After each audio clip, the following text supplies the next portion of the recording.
Alright, so step one, after you collect your eggs, you're going to want to boil them. So I use an induction boiler.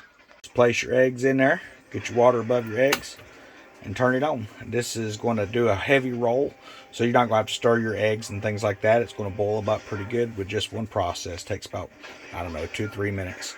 While you're waiting on that to boil, you go ahead and take your glass container and go ahead and start putting your distilled vinegar in there. It doesn't take much. You just want to be able to cover the top of your eggs. What this is going to do, we're going to let the eggs sit in here about 12 to 20 hours, and it's going to dissolve the shells off of the egg once it's boiled. All right, so once you have them boiled, you want to take and just add your eggs into your vinegar here. You'll make sure that vinegar actually covers the top of the eggs, and you want to let it sit for, it takes between 12 to 20 hours for it to dissolve them shells off. It's a lot easier than trying to peel them. And all you got to do is come in and take the membrane off later. So it's been about 10 minutes. As you can see, it's already getting started here pretty good. All the spots are starting to come off the eggs already.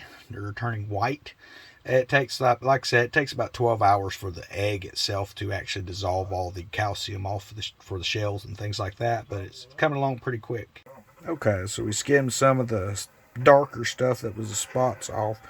As you can see, that vinegar is reacting with the calcium in the shells, and it kind of keeps them spinning around while it bubbles around.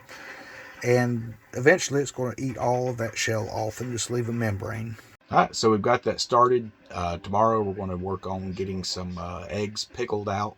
We'll peel the membrane stuff. We'll let that sit for probably 12 hours. We'll take and see where it's at. But we should be getting pretty close as far as, within 12 hours. It usually takes between 12 and 14 depending on how many eggs you have in it.